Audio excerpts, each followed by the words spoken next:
श्रीराघवं दशरथात्मजमप्रमेयं सीतापतिं रघुकुलान्वयरत्नदीपम् आजानुबाहुम् अरविन्ददलायताक्षं रामं निशाचरविनाशकरं नमामि श्रीरामाय नमः। सीतालक्ष्मण समेत रामचंद्र परब्रह्मणे नमः। श्री आंजनेयाय नमः। భగవద్బంధువులందరికీ మా నమస్సుమాంజలు. మా స్పేస్లో మనం వాల్మీకి విరచించినటువంటి శ్రీమద్ రామాయణంలో అయోధ్యకాండ గురించి ప్రవచించుకుంటూ ఉన్నాం కదా. ఆపై ఈ అధ్యాయంలో యుద్ధ పరిషత్తు గురించి వర్ణించుకుందాం. ఇప్పటి వరకు మనం యుద్ధకాండలో హనుమంతుడు వీర విహారం గురించి, లంకా దహన ఘట్టం గురించి, సీతమ్మ ఎలా ఉన్నది అని రాముడికి మొత్తం వివరంగా చెప్పాడు. ఆ పైన రాముడు లంకకి ఏ విధంగా వెళ్ళాలి అని ఆలోచిస్తూ ఉన్నాడు కదా. అక్కడి వరకు మనం పూర్వ అధ్యయనంలో చెప్పుకున్నాం.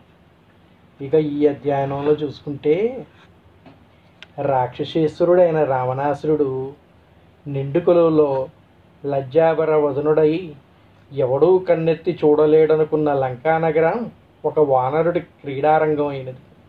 వాడు మన చైత్య ప్రసాదాలని ధ్వంసం చేశాడు, మహాయోధుల్ని సంహరించాడు, నగరమంతా అల్లకల్లోలం చేశాడు.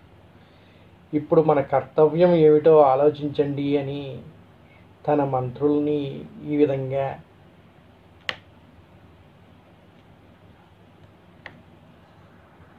సమర్థులైన మంత్రులతో మిత్రబంధువు గణంతో యోచించి కార్యరంగంలో ప్రవేశించేవాడు ఉత్తముడవుతాడు. తనకు తానే ధర్మాధర్మ నిర్ణయం చేసుకునేవాడు మధ్యముడవుతాడు. గుణదోష పరిశీలన లేక దైవాన్ని గనుతింపక ఉపేక్షలో ఉండేవాడు అధముడని ప్రజ్ఞలు అంటారు. శాస్త్ర విధేయులైన మంత్రులు ఏకాభిప్రాయం ప్రకటిస్తే అది ఉత్తమ పదం. సచివ మండల బహువర్గాలు ప్రకటించి చివరకు ఏకాభిప్రాయానికి వస్తే అది మధ్యమం. వారు బహుముఖులకు సాగితే అది అధమం. కనుక మీరందరూ మనకు కళ్యాణప్రదమైన ఉత్తమ మార్గం చెప్పండి అన్నాడు రావణాసురుడు.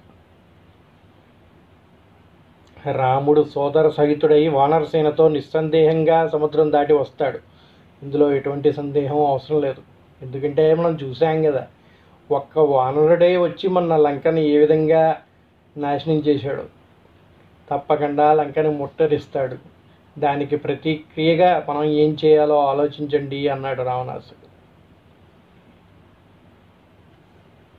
అది విన్నవారిలో బుద్ధిహీనులు నీతిబాహులు అయిన రాక్షస వీరులు లేచి, ప్రభు, మన సేన ఆయుధ సంపద చెక్కు చెదరకుండా ఉండగానే మీరెందుకు ఇలా బాధపడుతూ ఉన్నారో తెలియటం లేదు. భోగవతిని స్వాధీనం చేసుకున్నాం, కుబేరుని తల వంచాం, దానవేంద్రుడు మయుని చేతులు జోడించి తన కుమార్తెనిచ్చి తమతో వియ్యం పొందాడు. కుంభ నిశుంభవల్లుడు మధురాక్షుడు మీ ముందు తల ఎత్తలేకపోయారు. శక్తియుతులు వరగర్వితులు అయిన దానవసేనులు సంవత్సరం పోరాడి మీ పాదాలు వ్రాలినవి. మృత్యుదండం అనే మహాకారంతో షల్మాలి ద్రుమభరితమైన కాలపాశమనే ఉత్తంగ తరంగాలతో కింకర సర్పాలతో యమలోక సాగరీధీశుడైన యమునితో పోరాడి సర్వప్రపంచానికి సంతోషం కలిగించిన నీకు భూమండలంలో నిఖిల రాజలోకాన్ని నిర్జించిన వాడు నీకు ఈ రాముడో లెక్క అని చెప్పేసి తన రాక్షసగణం ఈ విధంగా పొగుడుతుందన్నమాట రావణాసుడిని. ఇప్పుడైనా ఒకటి గుర్తుపెట్టుకోండి, మన పక్కన ఉన్న వాళ్ళు తెలివి తక్కువ వాళ్ళు అయ్యి వాళ్ళ ఆలోచనపై మనం ఆధారపడితే అది మన నాశనానికే దారి తీస్తుంది. అదే జరిగింది ఇక్కడ రావణాసుడికి. రావణాసుడు పక్కన ఉన్న రాక్షసులు కూడా అంతా బుద్ధిహీనులు. వాళ్ళకి రావణుడు అనే గొప్పవాడు కనిపిస్తున్నాడు తప్ప అవతల రాముడు అనేవాడు ఉన్నాడు, అతని శక్తి ఏంటి, ఆంజనేయుడిని చూసిన తర్వాత కూడా వాళ్ళు గ్రహించలేకపోయారు. దానితో నీ అంతట గొప్పవాడు లేడయ్యా, నువ్వెందుకయ్యా భయపడుతున్నావు, ఎట్లాంటి వాళ్ళని నువ్వు ఓడించావు, నీకు భయమే అవసరం లేదు, రాముడో లెక్క నీకు అని చెప్పేసి ఇంకా రెచ్చగొడుతున్నారు అన్నమాట రావణాసుడిని. అంత దేనికి, మన యువరాజు ఇంద్రజిత్తు ఒక్కడు చాలు, పరమశివుని సంతుష్టుని చేసి వరాలు పొందినవాడు. దేవేంద్రునంతటి వాన్నే బంధించి పితామహుని కోరిక మీద ఆ ఇంద్రుని విడిచినవాడు. ఈయన చాలు శత్రుమర్దనానికి అన్నారు.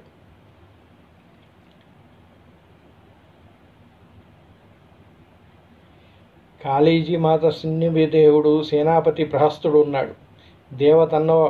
దేవదానవ పన్నాగ గంధర్వ గణాలన్నీ కలిసి వచ్చినా మన రాక్షస వాహిని ముందు నిలబడలేవు. ఇక ఈ నరులెక్కళ్ళ గురించి మనం భయపడాల్సిన అవసరం ఉందయ్యా. అయితే ఆ వానరుడు వచ్చినప్పుడు మనం అజాగ్రత్తలో ఉన్నాం కనుక వాడు అంత చేసి వెళ్ళాడు. కానీ లేకుంటే ఊపిరితో కదిలేవాడైనా నీ ఆజ్ఞతో నేను సర్వలంక రక్షాభారం వహిస్తాను అన్నాడు. దుర్ముఖుడు ఆ వానరుడు మనకి చేసిన దానికి ప్రతీకారంగా నేను వెళ్ళి సర్వ వానరులని నశింపజేసి వస్తాను అన్నాడు.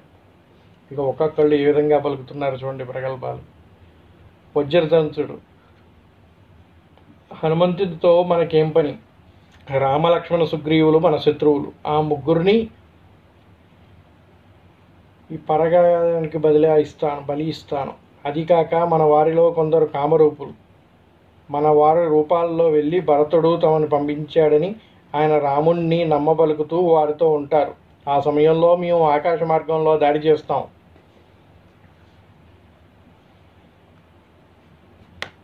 పైన మేము, కింద మనవారు, నిశ్శేషం కపిసేన అని అట్టహాసం చేశారు.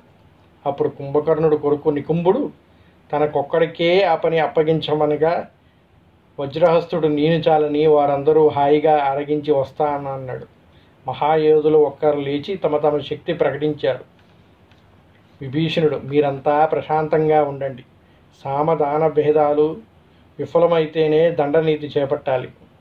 ప్రమత్తులు, దయోహత్తులు, అంతర్విరోధకులుగా వారు పరాజయం పొందుతారు. ఇప్పుడు మన శత్రువు విషయంలో ఈ మూడూ లేవు. అయినా బలవర్ధితుడు, జితరోషుడు, విజిగీషుడు హనుమంతుడు ఇంత చేయగలడని మనం అనుకున్నామా? ముఖ్యాంశం, మన మహారాజు జనస్థానానికి వెళ్ళి ఆయన భార్యను అపహరించి తెచ్చాడు. కరదూషణ సంహారం చేశాడు కనుక ప్రతీకారంగా ఈయన ఈ పని చేశాడు అనవచ్చుగా మీరు. కానీ మనవారు కావాలని కాలిదువ్వి వెళ్ళారు. ప్రాణరక్షణ అనేది ప్రతి ప్రాణికి ధర్మం. దాన్ని అనుసరించి ఆత్మరక్షణార్థం ఆ పని చేశాడు ఆయన. ఇప్పుడు ఇంకా జానకి కారణంగా మనం వంశనాశనం చేసుకోకుండా ఆవిడని వారికి అప్పగించడం ఉచితం అన్నాడు విభీషణుడు. చూశారండి, వీళ్ళందరిలో కొంచెం బుద్ధిమంతుడు ఎవరైనా ఉన్నాడంటే ఆయన విభీషణుడు ఒక్కడే. హితబోధ చేస్తున్నాడు ఇప్పుడు కూడా. కానీ ఆ మూర్ఖులు వింటారా? వినరు కదా. అందుకే రావణాసుర సంహారం జరిగింది, లంకా వినాశనం జరిగింది అని చెప్తారు.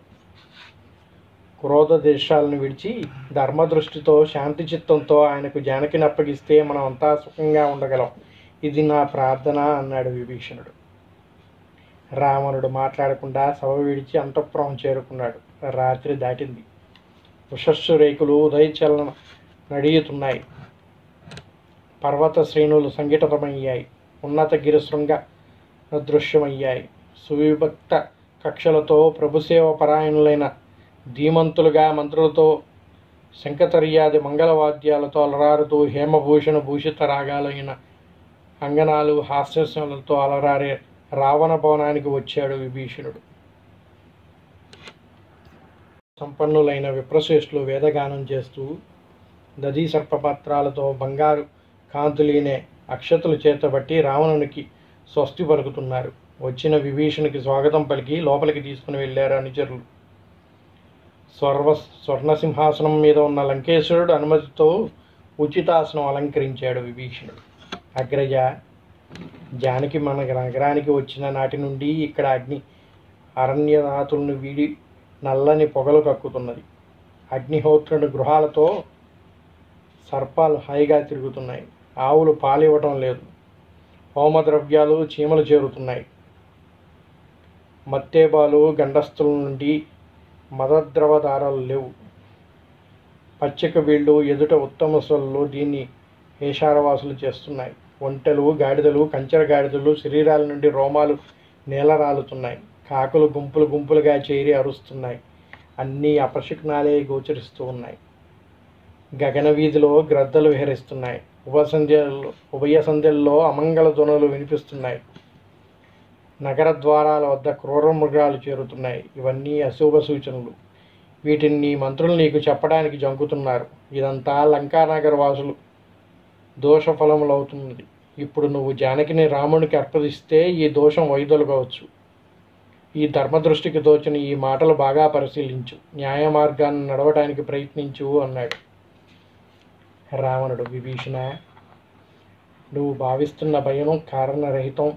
జానకిని రాముడికి అప్పగించడం కల్లా దేవేంద్రుడు తోడు వచ్చినా రాముడు నా ముందు నిలవడలేదు. నువ్వు వెళ్ళు అన్నాడు.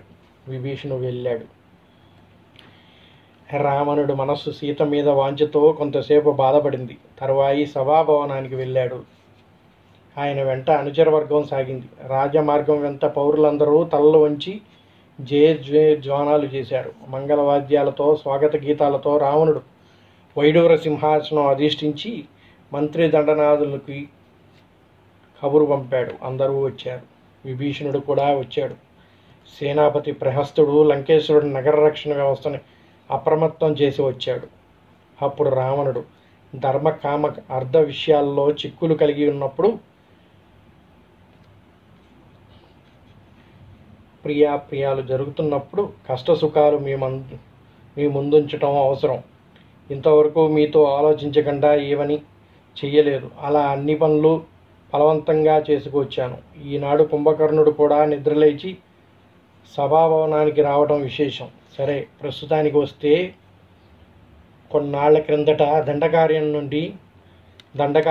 నుండి నేను రాముని భార్యని అపహరించి తెచ్చాను. అయితే ఆ జానకి ఈనాటికి నా మీద మనసు పడటం లేదు. ముల్లోకాలలో అంతటి అందగత్తె లేదు. హోమాగ్ని సదృశ్య కాంతితో వెలిగి ఆ సుందరి నన్ను నిరంతరం మదస్వరత పీడితుడిని చేస్తున్నది. నాకు హర్షక్రోధాలు సమంగా కలుగుతున్నాయి. తన భర్త రాక కోసం 1 సంవత్సరం గడువు కోరింది. అప్పటికి ఆయన రాకపోతే నన్ను చేపడతానంది.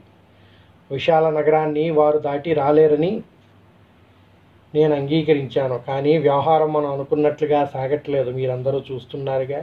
మొన్ననే ఒక వానరం వచ్చి వెళ్ళింది.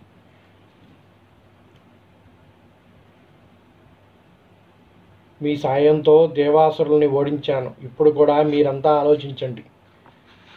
రాముడు వానరసేనతో సముద్రం ఆవల ఒడ్డున దిగి ఉన్నాడు. ఇక వారు సముద్రం దాటి రావచ్చు. జానకిని విడిచిపెట్టడం అనేది జరిగే పని కాదు. ఇక శత్రు సంహారానికి మార్గాలు చెప్పండి అన్నాడు. తక్షణం కుంభకర్ణుడు లేచాడు. అన్నయ్య, నువ్వు ముందే పొరపాటు చేశావు. దండకారణ్యంలో వారిద్దరిని కడతీర్చి జానకిని తెచ్చి ఉంటే ఆవిడికి నీ శక్తి ఎంతటిదో తెలిసేది. అప్పుడు తనకు తానై నిన్ను వరించేది. ఇక ఈ పని చేయబోయే ముందు మాతో సంప్రదించి ఉండాల్సింది. రాజనీతిని అనుసరించి కార్యరంగంలో దిగితే తరువాయి పశ్చాత్తాపం పడనవసరం లేదుగా. ఉపాయాలు తెలియకుండా, నిశ్చిత మార్గం ఎరగకుండా పనికి దిగితే దుష్పరిణామాలు తప్పవు. ఏది ఎప్పుడు ఎలా చేయాలి అనేది తెలియనివాడు రాజనీతిజ్ఞుడు కాడు. చపలచిత్రుడై శత్రువుని ఎదుటివాడు సునాయాసంగా ఓడిస్తాడు. అనాలోచితంగా నువ్వు ఈ పని చేసినందుకు నిన్ను రాముడు ఎప్పుడో కరతీర్చి ఉండవలసింది. నీ అదృష్టం బాగుంది, ఇన్నాళ్ళు వదిలేశాడు అన్నాడు. కుంభకర్ణుడు కూడా కొంత నీతిగానే చెప్పాడండి. చూసారా, నువ్వు చేసిన తప్పే, ఆ తప్పుకి దండం తప్పదు. రాముడు ఇంకా మంచివాడు కాబట్టి ఇప్పటివరకు నిన్ను వదిలేశాడు అంటున్నాడంట. సరే, ఇక గతాన్ని తవ్వి తలకెత్తి లాభం లేదు. ఇంద్రసూర్యులు, అగ్నివాయువులు, కుబేరవర్ణులు ఎవరు వచ్చినా పరగాయుధంతో ఎదురుపోయి వారిని యమునికి అతిథులుగా పంపిస్తాను. నేను రణభూమిలో కాలు పెడితే దేవేంద్రుడే వెనుదిరగాలి. ఇక ఈ మానవుడా, నేను వారి రక్తం తాగి వస్తాను. నువ్వు నిశ్చింతగా మధుపానమత్తుడై ఉండు. రాముడు నేలకూలినట్లుగా విని సీత వచ్చి నీ పాదాల మీద పడుతుంది అన్నాడు. కుంభకర్ణుడు ఈ విధంగా చెప్తున్నాడు. అనంతరం మహాపరుషుడు లేచి, ప్రభు, మీరే ఈ జగత్తుకు ఈశ్వరులు కదా. హాయిగా రాముని నెత్తి మీద కాలు పెట్టి సీతతో కుక్కుట బంధనాలు భోగవాంఛ తీర్చుకొని ఉండవలసింది. సరే, ఇప్పుడు వారు దాడి చేసి వస్తే కుంభకర్ణులు వారున్నారు. యువరాజు ఇంద్రజిత్తు ఉన్నాడు. వారి నాయకత్వమే మేము శత్రు సంహారం చేస్తాం. మీరు నిశ్చింతగా ఉండండి అన్నారు. ఇక రావణుడు మహామంత్రి ఉన్నాడు. ఆయన యోచన చూడండి ఏ విధంగా ఉంది. మహామంత్రి, నీ యోచన మంచిది, కానీ చాలా కాలం క్రితం మాట. పితామహుని భవనంలో నాట్యానికి వెడుతున్నది పుంజిక స్థల. దివ్యభూషణ రంగనాగాలతో గగన వీధన వెడుతున్నది. ఆమెను చూచిన నా మనసు వశం తప్పింది. బలాత్కరించి వ్యవస్థను చేసి సుఖించి పంపేశాను. అలానే అది బ్రహ్మగిరి కొలువుకు వెళ్ళింది. ఆయనకు విషయం తెలిసి ఇది మొదటగా పరస్త్రీని బలాత్కరించి భోగిస్తే రావణుడు శిరస్సు శతాద భిన్నమవుతుంది అని శపించాడు. అందువల్ల ఇంతకాలం ఆగాను అని చెప్పి రావణాసుడు చెప్పాడు. చూసారా అండి, రావణాసుడికి ఆల్రెడీ శాపం ఉన్నదంట. పుంజిక స్థలాన్ని అప్సరస, ఈ అప్సరసని బలాత్కరించాడంట. అది పోయి బ్రహ్మదేవుడికి చెప్తే బ్రహ్మదేవుడు శపించాడు. ఇంకేదన్నా స్త్రీని నువ్వు కానీ బలాత్కరిస్తే నీ శిరస్సు 1000 వ్రక్కలవుతుంది అని చెప్పాడంట. సరే, నా శక్తి సామర్థ్యాలు తెలియక రాముడు వస్తున్నాడు. గిరిగుహలో పొంచి ఉన్న సింహ మృత్యువుని వేసవి తెలియనివాడు. నా ధనస్సు నుండి వెలువడే బాణాలు 2 నాలుకలు కోడనాగుల్ని ఎరగడవాడు. కుబేరుని కాళదన్ని లంకను స్వాధీనం చేసుకున్న రావణుని పరాక్రమం తెలియక వస్తున్నాడు. దాశరథి అని అట్టహాసం చేశాడు. ఆ ముగ్గురు మాటలు విన్న విభీషణుడు, రాక్షసేశ్వర, జానకి కాలసర్ప పరిష్వంగంలో నీకు ముందు వెనకాల తెలియడం లేదు. పర్వతాకారులైన వానరులు లంకలో దిగకముందే సీతను అప్పగించిరా. రాముడు ధనస్సుకి అల్లెత్రాడు బిగించకుండానే నీ మాటలు విని ఆయన భార్యను ఆయనకు అప్పగించు. మహాయోధులు అతికాయ మహాకాయ కుంభ నికుంభులకే కాదు, ఇంద్రజిత్తు కుంభకర్ణుడు వీరెవ్వరూ ఆ ధనుర్విముక్తి శరాలు దాటి నిలబడగలవారు కారు. నువ్వు కూడా. ఈ విధంగా విభీషణుడు చెప్తుంటే ప్రహస్తుడు అట్టహాసం చేశాడట, వికటాట్టహాసం. దేవదానవ గంధర్వ పతక పన్నాగ జాతుల్ని పరాజితుల్ని చేసిన మనం మానవులకు భయపడటమా అన్నాడు విభీషణుడు. ప్రహస్త, నీ వంటి సత్యమిత్రులు మంత్రాంగంతో సర్వలంకా నాశనం కాబోతున్నది. 1000 పడగల పాము అయిన తలను చుట్టుకున్నది. మీరందరూ ఆ సర్ప విషం నుంచి రక్షించండి మహారాజుని. రామ ధనుర్విక్త బాణాగ్నిని రాక్షస వంశాన్ని ఆహుతి చేస్తుంది. ఈ విధంగా విభీషణుడు చెప్తూ ఉంటే ఇంద్రజిత్తుడు లేచాడు. మీరెందుకింత భయపడుతున్నారో తెలియటం లేదు. రాక్షస వంశంలో ఇంతటి వీరువు శక్తిహీనుడు పుడతాడనుకోలేరు. పైగా ఆయన మా పినతండ్రి అవుతాడని ఊహించలేరు. దేవేంద్రుడిని బంధించిన నాకు ఈ మానవుడు ఒక లెక్క అన్నాడంట ఇంద్రజిత్తుడు. విభీషణుడు, నాయన, నువ్వు బాలుడు, మంత్రాంగం నీ కింద విషయం కాదు.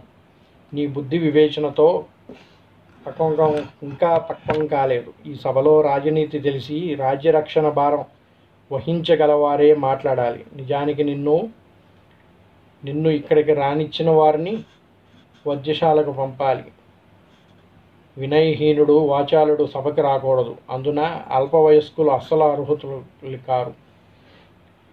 బ్రహ్మదండం సదృశంగా రామబాణాలు లంకలో విహరిస్తున్నప్పుడు కానీ నా మాటల అర్థం నీకు తెలియదు. ఈ లోపునే రాముడికి సీతను అర్పించండి, ఉచితం అన్నాడు. రావణుడికి ఒక్కసారిగా కోపం తిట్టుకొని వచ్చిందండి. విభీషణ, ఇంకా చాలు. కుపిత శత్రువుతో ఉండగలం. కాకోల విషభరిత సర్పం ఉన్నా ఇంత కాపురం చేయగలం. కానీ మిత్ర రూపంలో ఉన్న శత్రువులతో కలిసి ఉండటం దుర్భరం.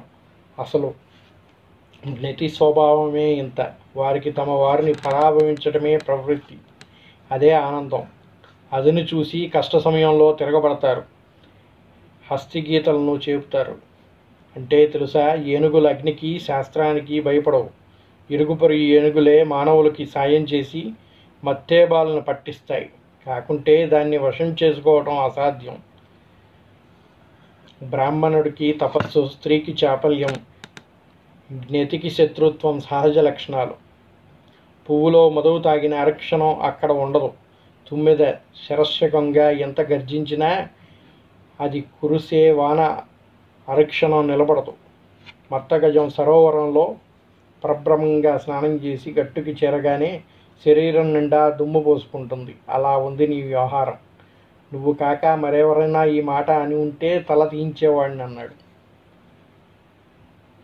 రావణ్ణి కోపం చూసిన విభీషణుడు, గదాపాని గగన వీధికెళ్ళి, లంకేశ్వర, నువ్వు నాకు అన్నవు, పితృ సమానుడివి, ధర్మ మార్గచ్యుతుడు అయ్యావు కనుక నీ హితవు కోరి అంతా చెప్పాను. కాలం నీ నెత్తి మీద ఉన్నది, నేను ఏం చెప్పినా నీ చెవికెక్కదు.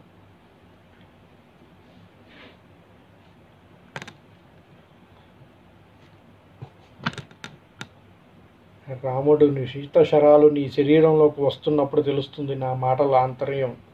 చాలు, నేను వెడుతున్నాను. ఈ లంకా నగరాన్ని, నీ మిత్రమంత్రి బంధుజనాన్ని రక్షించుకో. నీకు మేలు కాగలనని భావిస్తున్నాను. నాకు సెలవు అని నిష్క్రమించాడు విభీషణుడు.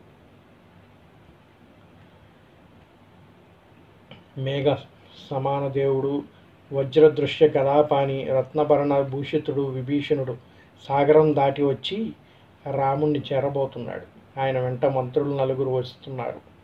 చూచిన సుగ్రీవుడు, వీడెవడో రాక్షసి యోధుడు, అనుచర ఇష్టంగా వస్తున్నాడు, మనం సంహరించడానికి కాబోలు అన్నాడు.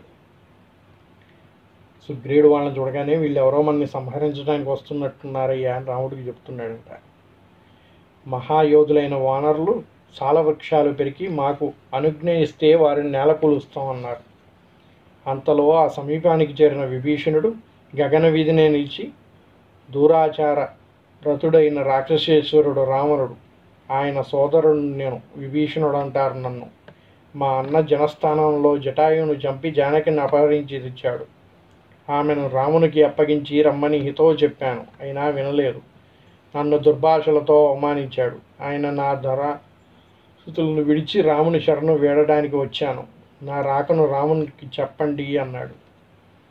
సుగ్రీవుడు విని రామలక్ష్మణులకి సమీపించి, మనకు లంకలోని రాక్షసులందరూ శత్రువులే, వీడు అక్కడి వాడే కనుక మనం విడిచిపెట్టకూడదు అన్నాడు. చేరదీసే లూకం కాకుల్ని భక్షించినట్లు వీడు మనల్ని కడతేరుస్తాడు. మంత్రవ్యూహ చారాగణ నయామార్గాలు భద్రంగా పంచుకోవటం ప్రభువుకు అవశ్యం. రాక్షసులు మహాశూరులైన కామరూపులు కనుక వారిని విశ్వసించలేము. వీడు రావణ దూత అయి ఉంటాడు అని చెప్పాడు. మిత్రబలం, మూలభృత్యబలం, ఈ రెండూ నిజమైన బలాలు. శత్రుబలం సర్వదా పరిత్యజం. వీడు రాక్షసుడు, పైగా రావణుడు సోదరుడు, అంటే మన శత్రువు. మన దగ్గరకు చేరినట్టు వీనిని విశ్వసించడం రాజనీతి కాదు, అందుచేత వీడిని బంధించి శిక్షిద్దాం అన్నాడు. అప్పుడు రాముడు, హనుమదాదులందరూ చూస్తూ, మీరు కూడా మీ అభిప్రాయాలు చెప్పండి అన్నాడు. అప్పుడు వారందరూ, మీరు త్రికాల జ్ఞానులు, త్రిలోక జ్ఞానులు, సత్యధర్మ నిష్ఠకులు, మహాశూరులు, మీకు చెప్పగల వారమా అన్నారు.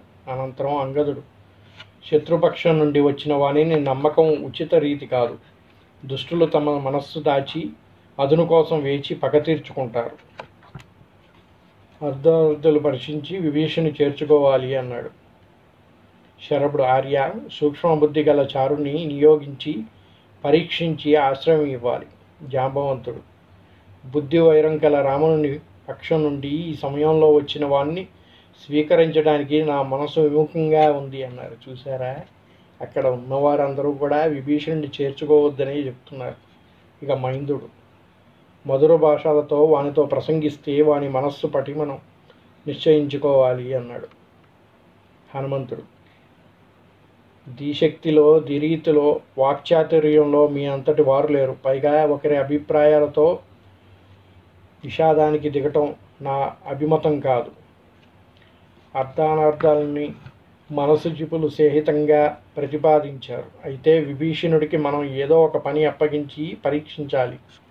అందుకే ఇప్పుడు అవకాశం చాలదు. స్పష్టంగా రాముని సోదరుడని చెప్పి వాని మీద గూఢచారుల ప్రయోగం అవశ్యం కాదు. ఇక దేశకాలాల్లో ఇవి ఉత్తమాల విషయాల్లో పరిశీలించవలసినవి కావు.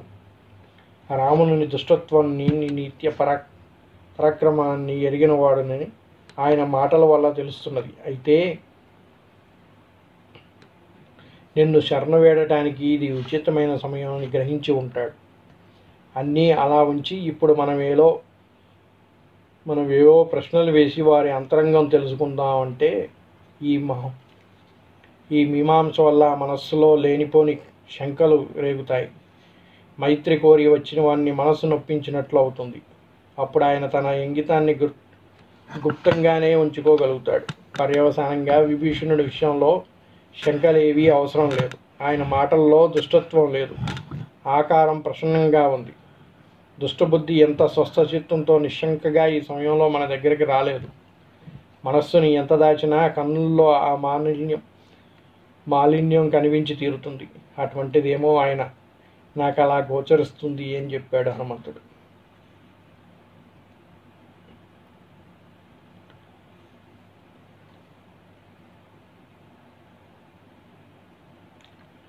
నీ చేతుల్లో వాలి నిహితుడైన వాడు నువ్వే. సుగ్రీవుడు పట్టాభిషిక్తుడిని చేశావు గని ఎరిగినవాడు కనుకనే రాజ్యాభిలాషతో నీ శరణ వేడుతున్నాడు కనుక వారిని చేరదీయటం మనకి ప్రయోజనకరమే అని చెప్పాడంట హనుమంతుడు. మారుతి మాటలో సంతుష్టుడయ్యాడు రాముడు. చూసారా హనుమంతుడు ఎంత బుద్ధి కలిగేవాడో, ఈ విధంగా చెప్పాడో విన్నారా? సుగ్రీవుడు నీ అభయం కోరితే నువ్వు ఏ విధంగా రక్షించాడో తెలిసినవాడు కనుకనే నీ అభయం కోరుతున్నాడయ్యా. అలా అభయం కోరిన వాడిని రక్షిస్తావు కదా, ఇప్పుడు అదే ఉత్తమమైనది అని చెప్పాడంట హనుమంతుడు. మారుతి మాటలతో రాముడు కూడా సంతుష్టుడయ్యాడు. మీ అందరి మాటలు బాగానే ఉన్నాయి, నా మాట కూడా వినండి. విభీషణ మనస్సులో దుష్టభావం ఉన్నా మైత్రిబంధం కోసం చూపిన చేతిని తిరగగొట్టరాదని ఆర్యులు అంటున్నారు. అనగా విని సుగ్రీవుడు, వీడు దుష్టుడు కాదా? అవే మీమాంసతో పనిలేదు. విషత్కాలంలో సోదరుని విడిచి వచ్చిన వాడికి మన మీద మమకారం ఉంటుందా అన్నాడు. రాముడు మరొక్క మారు వానర సచివులందరినీ చూచి లక్ష్మణుని వైపు తిరిగి చిరునవ్వుతో, శాస్త్రజ్ఞానం శాస్త్ర విధేయుల్ని పెద్దల్ని సేవ చేయనివాడు సుగ్రీవుని వలె ఆలోచించలేడు. ఇక్కడ మరొక్క సూక్ష్మాంశం కనిపిస్తున్నది. నా మనస్సుకి చక్రవర్తికి ఆత్మవంశీయులు సన్నిహిత రాజ్యపాలకులు ప్రధాన శత్రువు. విపత్కాలంలో దెబ్బతీసేవారు వీరు. వీరి బుద్ధి ఎటువంటిదైనా చక్రవర్తి ఎప్పుడూ వీరిని విశ్వసించడు. అయితే మనం వారి వంశీయులు కాము గనక ఈ రాజ్యం మీద కాంక్ష లేదు. ఈయన మనల్ని మోసగించాడు అనుకుంటున్నాము. పైగా వీరికి ఆశ్రయం ఇస్తే శత్రుపక్షంలో విభేదాలున్నట్టు స్పష్టమైన మనబలం పెరుగుతున్నది. అంతఃకలాలు సర్వదా నాశనకారకలైతాయి. అందుచేత మనం విభీషణుని శారదీయటం అనుచితం కదా. లక్ష్మణుడు కూడా అనుచితం కాదేమో అని సంకేతిస్తున్నాడు. ప్రపంచంలోనే తమ్ముళ్ళందరూ భరతులు కారు, కొడుకులందరూ దశరథనందనులు కారు, అలానే స్నేహితులందరూ సుగ్రీవులు కాలేరు. ఇప్పుడు ఆలోచించన్నాడు. రామచంద్ర, నేను విశ్వసించలేను. వీడు విశ్వాసంతో మనలో ఎవరిని ఏం చేస్తాడో. అనగా రాముడు, వానరేశ్వర, నీ భయానికి ఆధారం లేదు. నేను ఈ సర్వదానవ యక్ష రాక్షస గణాలను కడతీర్చగలనని విభీషణుడికి తెలుసు. మరొక్క మాట, శరణ వేడి వారికి అభయం ఇవ్వటం నా వ్రతం. వాడు ఆర్తుడైనా అహంభావుడైనా సరే ఇప్పుడు రావణుడిని స్వయంగా వచ్చి వీడితే వానికి కూడా అభయప్రదానం చేస్తాను అన్నాడు రాముడు. చూసారా అండి, శరణు వేడిన వాడు శత్రువు అయినా సరే అభయం ఇస్తా అన్నాడంట రాముడు. వీడే కాదు, ఇప్పుడు వాళ్ళ అన్న రావణాసురుడు వచ్చి శరణు వేడినా కూడా అభయం ఇస్తా అన్నాడు. రామభద్ర, నిన్నేమని పొగడగలమయ్యా. ఇప్పుడు నా మనస్సు విభీషణుని స్వీకరించడానికి సుముఖంగా ఉంది. ఈ క్షణం నుంచి ఆయన కూడా మన మిత్రుడే అంటూ ఆకాశానికి ఎగిరి రాముని అభయం తెలిపాడు. విభీషణుడు అనుచర సహితుడై రాముని ముందు నిలిచి, దాశరథి, నేను సర్వరాజభోగాలను విడిచి నిన్ను ఆశ్రయిస్తున్నాను అన్నాడు. విభీషణుడు, రాజనందన, మా అన్న రావణుడు సర్వభూత భయంకరుడు, అవధ్యుడు. ఆయన తమ్ముడు కుంభకర్ణుడు ఉన్నాడు. ఆయన యుద్ధానికి దిగితే దేవేంద్రుడు నిలవలేడు. వారు సేనాపతి ప్రహస్తుడు కూడా అంతటి వాడే. రావణుని పెద్ద కొడుకు ఇంద్రజిత్తు, వాడు అవధ్య కవచుడు. అదృశ్య దేహంతో సంగ్రామం సాగించగలవాడు. మీరు కాక మహోదరుడు, మహాపరుషుడు, ఆకాశం వాడి సేనానాయకులున్నారు. కామరూపులు, కోట్ల సంఖ్యలో రాక్షస యోధులున్నారు. వీరందరితో వెళ్ళి మా అన్నని దిక్వల్పాలను జయించవచ్చాడు. మొత్తాన్ని కూడా జయించి వచ్చాడు వీళ్ళందరిని పెట్టుకొని రావణాసురుడు. రాముడు ఇవన్నీ ఉన్నాడు. ఈ విషయాలు చాలా బాగా ఇదివరకే విన్నామయ్యా. సరే, నీకు అభయం ఇస్తున్నాను. రావణ సంహారానంతరం నిన్నే లంకారాజ్యానికి అభిషిక్తుణ్ణి చేస్తాను అని మాటిచ్చాడు రాముడు. నా 3 తమ్ముళ్లపై ఒట్టు పెట్టి చెబుతున్నాను, మీ అన్నను యమపురికి పంపకుండా అయోధ్యకి వెళ్ళను అన్నాడంట విభీషణుడు. ఆర్య, లంకానగర విజయయాత్రలో సర్వ సహాయం నేను చేస్తాను. రాముడు, లక్ష్మణ, సాగర జలాలు తెచ్చి ఈయన్ని ఇప్పుడే లంకానగర అధిపతిగా అభిషేకించు అన్నాడు. మూర్ధాభిషిక్తుడైన విభీషణుడు చూడాలని ఉంది అని అన్న నోట మాట రావడం ఆలస్యం. సౌమిత్రి సాగర జలాలతో అభిషేకించాడు. బల్లూక వానర సేనలు జయ జయ ద్వారాలు చేశాయి. చూశారండి, లంకానగరానికి రాజు ఎల్లప్పుడూ ఉండాలనే ఉద్దేశంతో రావణాసురుణ్ణి సంహరించటానికంటే ముందే విభీషణుడిని రాజ్యాభిషిక్తుడిని చేశాడు రాముడు. అంటే రాముడితో యుద్ధం చేసేటప్పటికీ విభీషణుడు లంకానగరానికి రాజుగా చెప్పచ్చు. రావణుడు ఆల్రెడీ రాజు కాదనే చెప్పాలి, ఎందుకంటే రాముడు ఆల్రెడీ విభీషణుని రాజ్యాభిషేకం చేశాడు. ఇక్కడ ఇలా ఉండగా రావణుని గూఢచార శార్దూలుడు తన ప్రభువుకి సమాచారం అందించాడు. రావణుడు శుకుడుని గూఢచారిని పిలిచి, నువ్వు వెళ్ళి సుగ్రీవునితో ఇలా చెప్పు, వానరేశ్వరుడైన భుక్షరాజముని కుమారుడు కిష్కింధాధిపతివి. నేను రాముని భార్యని అపహరించడం వల్ల నీకు చేసిన కీడు లేదు కనుక నువ్వు నిశ్చింతగా కిష్కింధకు వెళ్ళు. కాదంటావా నీ వానరు లంకను స్వాధీనం చేసుకోగలరనే మాట కల్లా అన్నాడు.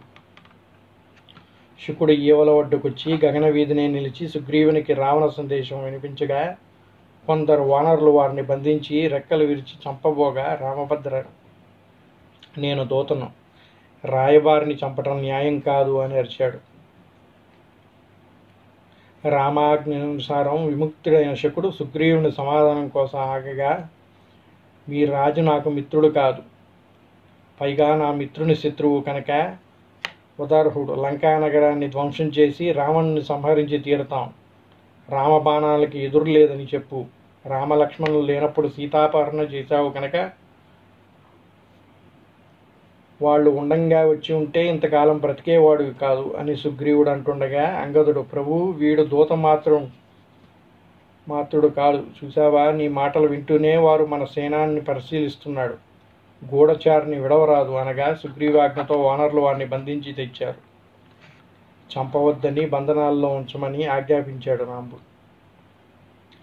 రాముడు సాగర తీర్థాన దర్భలు పరిచి పూర్వదశముఖంగా తిరిగి ప్రణామం చేశాడు. 3 రాత్రులు గడిచాయి. సాగర తరుణ మార్గం గోచరించలేదు. రాముడు బాగా కోపితుడయ్యాడంట. లక్ష్మణ, ఈ సముద్రుడు మన ప్రార్థనలను లొంగిరాదు. క్షమాగుణం, అర్జగుణం, ప్రియవాదిత్వం, గుణహీనుల విషయంలో ఎందుకు కొరగావు. లోకాన్ని పీడించే వారికి దండనీతిని అనుసరించడమే సరైన పద్ధతి అని తన శరాన్ని తీసి బాణానికి చేర్చి సముద్రుడు ఎక్కుపెట్టాడు. ఈ సముద్రుడిని జలరహితం చేస్తాను. నా ఊర్మిని అశక్తిని భావించే వాడిని శిక్ష తప్పదు.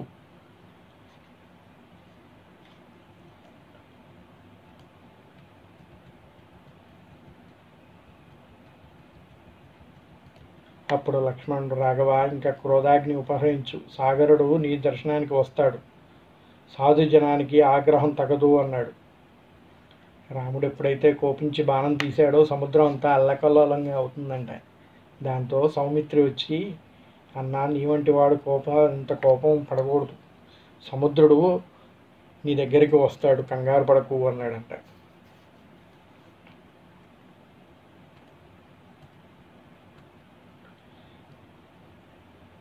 దానవ నిలయమైన ఈ సముద్రం పూర్తిగా ఎండిపోవాలి. అప్పుడు మన సేనలు సుఖంగా సముద్రం దాటుతాయి. ఈ సముద్రుడికి మన శక్తి తెలుస్తుంది అనే అకర్ణాంతం నారిలాగి వదిలాడు. ఈ ధనుష్టాంకార శబ్దానికి బోనభవంతురాలు దద్దరిల్లాయి, పర్వతాలు కంపించాయి, నదీనదాలు కలవరణ పడ్డాయి. ఆకాశంలో ఒక ప్రక్కన సూర్యకాంతి నిలిచింది. భీకరధ్వనులతో పిడుగులు ఉలకలు జారాయి. ప్రచండ ప్రపంచనం రేగింది. భూతకోటి కూడా భయసంపరతమై ఆక్రాదించాయంట. అప్పటికి సముద్రుడి జడత్వం వదిలింది. అత్యంత తీవ్ర వేగంతో 1 యోజనం వెనకకు వెళ్ళింది సముద్ర జలం. అది చూచి రాముడు ఆగాడు. అంతలో సాగరుడు జలమధ్యం నుండి దీప్త సూర్యుని వలె లేచాడు. రత్నభూషిత దేహుడై పైకి లేచి సాగరుని చుట్టూ గంగా, సింధు నది పత్నులున్నారు. చకచకా వచ్చి రాముని పాదాలకు అభివాదం చేసి, రామభద్ర,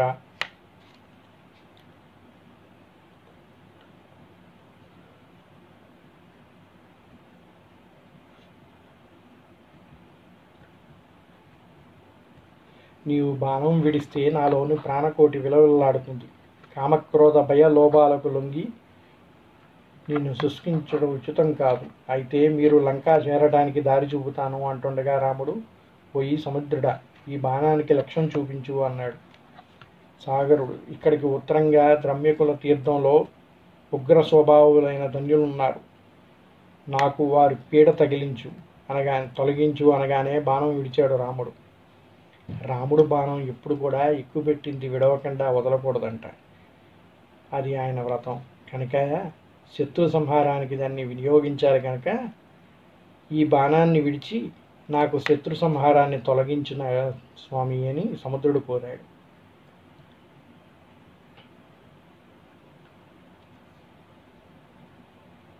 అది భూమిలో మహారంధ్రం చేసింది. దానిలోండి ఉబికిన జలం మరొక సాగరమైంది. మారుభూమిగా ఉండే ఆ ప్రాంతం జలమయమైంది.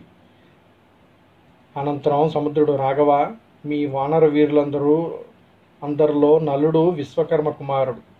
సర్వనిర్మాణ నిపుణుడైన వీని తండ్రి ఇచ్చిన వరప్రభావంతో సేతు నిర్మాణం చేయగలడిగిన అని నిష్క్రమించాడు.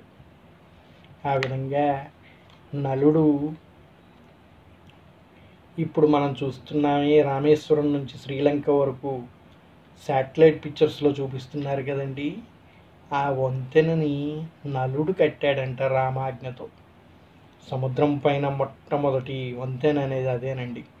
ఇప్పుడు దాని మీద రీసెర్చ్ చేసిన ఇస్రో వాళ్ళు, నాసా వాళ్ళు కూడా అది కట్టిన వంతే అని ధృవీకరిస్తున్నారు.